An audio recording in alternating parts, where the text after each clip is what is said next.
ពលកររបស់យើងចាញ់មកខ້ອຍធ្វើចំណាយស្រុកប៉ុន្តែបញ្ហានោះវាជាបញ្ហាមួយហើយតែបញ្ហារកវិធីដោះស្រាយការងារធ្វើនិងបង្កើនមុខរបរយ៉ាងម៉េចនៅក្នុងប្រទេសរបស់យើងជាបញ្ហាសំខាន់ដើម្បីថ្ងៃក្រោយមនុស្សរបស់យើងគឺ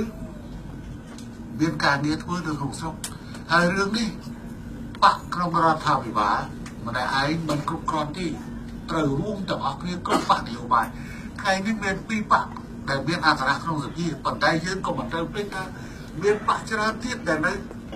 ក្រៅសភាដែលយើងត្រូវប្រើវប្បធម៌សន្តិនិកដូចគ្នាវប្បធម៌សន្តិនិកដូចគ្នាដែលខ្ញុំប្រើរូបមន្តថាវត្តផ្លាស់វត្តឬធូរផ្លាស់វត្តបើណាគេចង់សន្តិនិកយើងក៏បើកឱកាសឲ្យមានការសន្តិនិកឲ្យមានការប្រយោជន៍ក៏ប៉ុន្តែប្រហែលជាខ្លះមិនត្រឹមតែមិនសន្តិនិកទៅគាត់ទៅបង្កើតបាក់ផ្សេងឈប់ទៅគាត់ទៅបង្កើតបាក់ទៅគាត់ថាជប់ជឿអត់ទេមើលសិនត្រូវមើលច្បាស់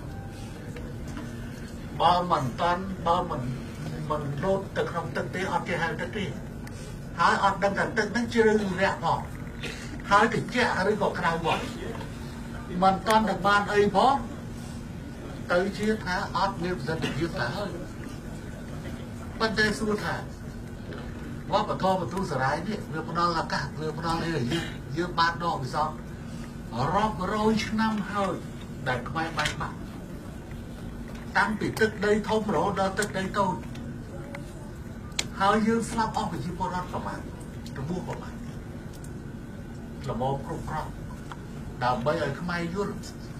ហើយទោះបីជាយើងមានបកនយោបាយយើងបោះឆ្នោតឆ្លាញ់បកខុសៗគ្នាតែយើងមិនត្រូវយកគ្នាជាសត្រូវទេយើងអត់មានជំរឿនទេដីនេះជាដីយើងទាំងអស់គ្នាមិនមែនជាដីសម្រាប់ពុទ្ធសែនឬសម្រាប់រាំងស៊ីឬសម្រាប់អ្នកណាមួយទេគឺដីសម្រាប់នៅទាំងអស់គ្នាឥឡូវខ្ញុំកំពុងនៅធ្វើជានាយករដ្ឋមន្ត្រីទាំងអស់គ្នានៅជាមួយបានទេ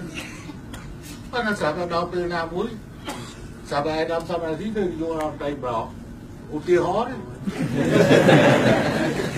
ដល់ពេលហ្នឹងឯកឧត្តមអត់ឲ្យខ្ញុំរស់នៅ